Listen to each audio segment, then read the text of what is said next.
Okay, how is everybody? My name's Will Wheeler, and if you haven't noticed by my accent, I am Australian. So thank you very much for having me today. It's a real pleasure to be able to come and speak to everyone about, I suppose, the advantages of what dyslexic people can bring to our workplace. So if you haven't already noticed, I'm a proud dyslexic person, and I'm passionate about it. All right, I love helping people who are dyslexic um, reach their goals and see the good what dyslexia actually brings. That's why I've created a company, which I'm also the director of, called Evolution in Leadership. All right, and we're all about helping dyslexic people who are professionals, new school leavers, university students start businesses, improve in their career, become leaders. All right. Because we know that with dyslexic people, we have all of these natural traits that can gives us the upper hand compared to a lot of other people, and that's because we think differently, we do so many different things. So thank you very much for having me today, and honestly I look forward to sharing some of my experience and how um, I might be able to help you to be able to help others in your workplace. All right, so let's have a look at some of the struggles that dyslexic people can face. All right, now, a lot of the time, people don't understand our way of thinking. All right, so that can make it really hard for us because what people see is that they may explain something to us and we don't understand. Now, straight away, people are thinking, oh, what, this person doesn't understand, they're an idiot, whatever, like that. Where really what we're trying to do is process that information. Okay, so uh, say, for example, if a few examples of how a dyslexic person might learn better or be able to understand um, uh, differently, all right, is how we might explain how to use a certain program. Okay, now you could talk to me and you could show me on the computer how to do that, but I'm going to forget that straight away. I need something that's got, I can look back at it and keep looking. That's why a lot of dyslexic people they tend to fail a lot because they're afraid to go and ask for more information. So maybe having videos in place helps. I know that YouTube has been a great tool for myself for when I haven't known how to do something. I can then go back and watch it over and over again. And if more workplaces actually had a lot more videos of a lot of procedures, if it's how to find a certain file on a computer or whatever that might be, it's actually going to make things a lot faster because people aren't going to be asking so many questions all the time, which can allow us then to work on other things in the workplace, which then obviously can make it more, what's the word I'm looking for? Productive. All right. Now, like I said, we learn differently. Okay. So we take things in differently. All right. Now, a lot of the time we can struggle with simple tasks, and that's where it can be frustrating for us because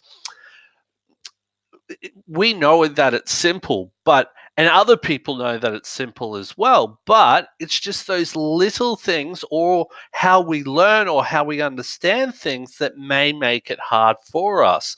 Okay, what you'll find is once we understand that and we have a good understanding of how to do it, we will probably be the best at it because we find different ways of being able to use a program or whatever that is. All right.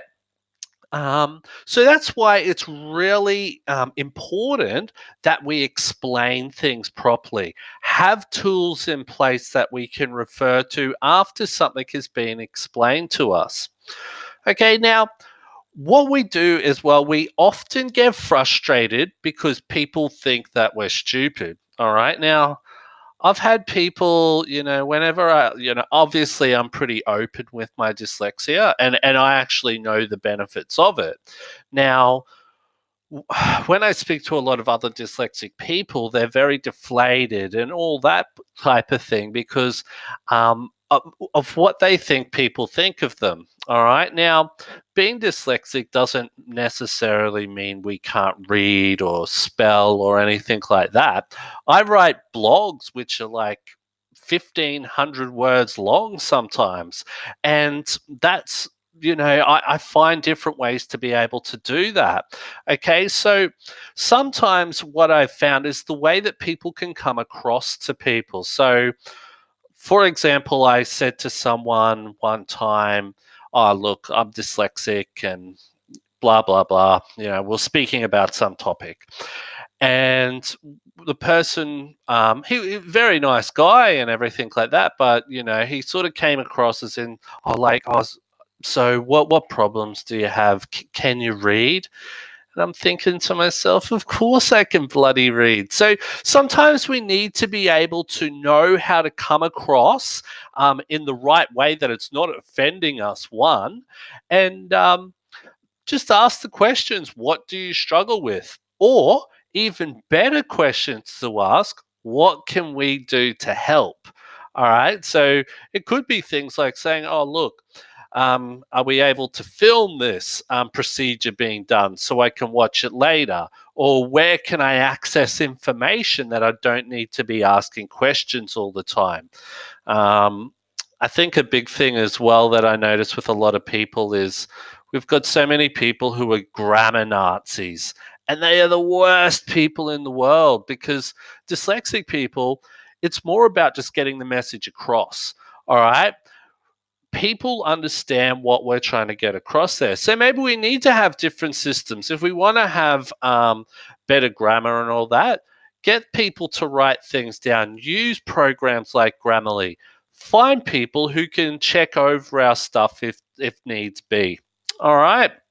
Now, because we have a unique way of thinking, some people don't listen to us. All right. Now, I know this for a fact that when I've spoken to people in the past, I've come up with this great idea, which is so out there that they just look at me like I'm a complete idiot. All right, which is frustrating because it is. It's a great idea. Sometimes it's so easy as well. And people just blow it off because maybe they do think I'm stupid because I haven't been able to do things in the past. So, in cases like this is where it's really important, especially in a team environment, to be trialing different ideas, trialing some ideas that a dyslexic person might have. Because what you'll probably find with a dyslexic person, they're going to be continually refining because, like I said, people don't understand our way of thinking. We're always trying to find new and easier ways to complete tasks. Okay, now let's have a look at the benefits we can bring. All right. Now, like I spoke about before, we're creative thinkers. We think of these outrageous, awesome ideas all the time. I know, especially being in business, I love it because it's challenging and I'm always having to find other ways to solve problems, which is my next point. Okay, so that's why we're fantastic problem solvers because our whole life has been about solving problems that people are throwing at us all the time to be able to deal with stuff. Okay, we're also big picture thinkers.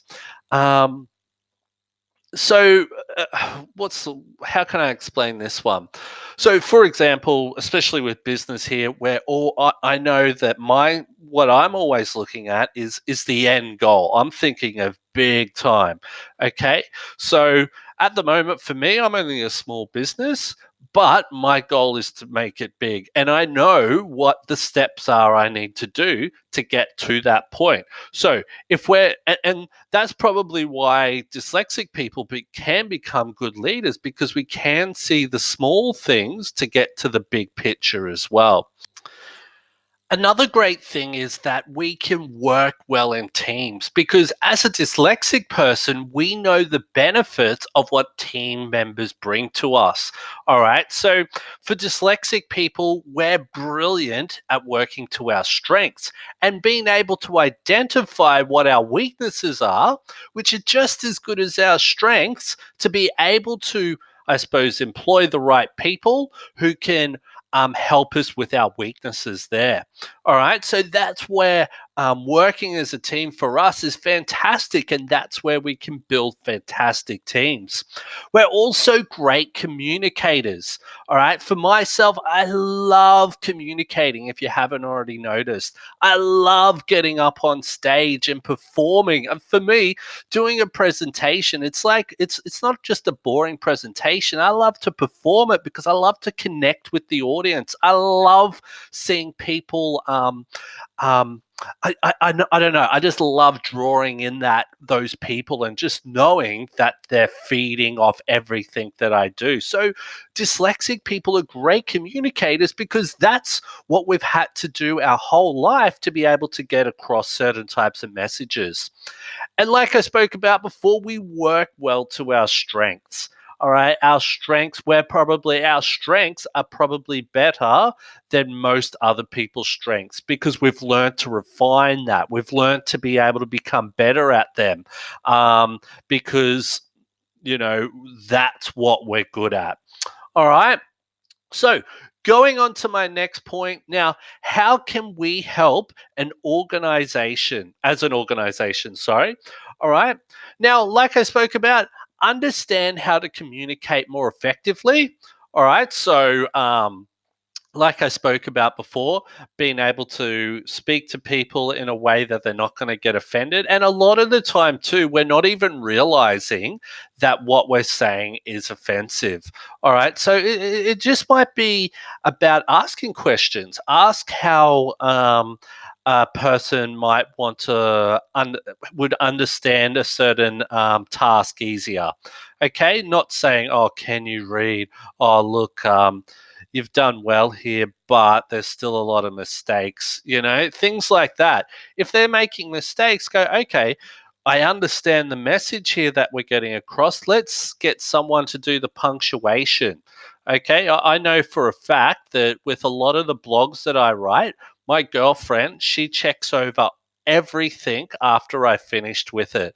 And, a lot of the time she even says, gee, you're getting a lot better because she then gives me feedback on some of the mistakes that I've made. Okay, so I find that to be a great system as well. Okay, now have a better understanding of how dyslexic people work. All right, now what I mean by that is see what their strengths are.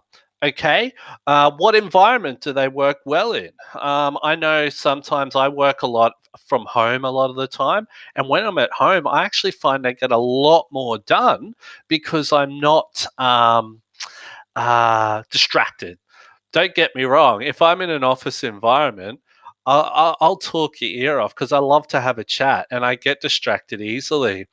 Okay, now also assign people tasks that allows them to work to their strengths.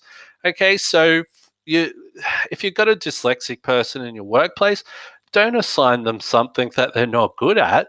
Assign them things that are allowing them to work to their strengths, allow them to get better at their strengths, okay? And you're going to find that they're going to be more productive.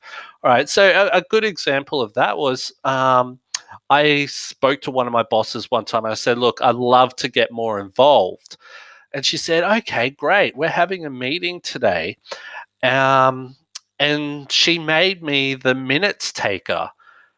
And I was hopeless at it because I can't process and put everything onto paper there. And I struggled big time. I gave it a go because I was like, you know what, I'm going to give this a go, see how I go. But I struggled big time. Okay. So knowing what the right tasks are to assign to people. All right. And then, like I said, have systems in place to check spelling if needs be, or whatever that might be. Have programs, introduce different programs. You really need to find out how this person works their best. All right. So On saying that, thank you very much for having me today. It's been a pleasure to be able to make this video for Mike and be able to have it shown over in the UK there. It's a real pleasure. So, for anyone else who'd like to find out more information about my business, about myself as well, please follow me on LinkedIn or subscribe to some of my blogs where I go over a range of different things in regards to leadership, career development, entrepreneurship, and lots of different things. So, thank you very much. My name's Will Wheeler, and enjoy the rest of your day. Thank you.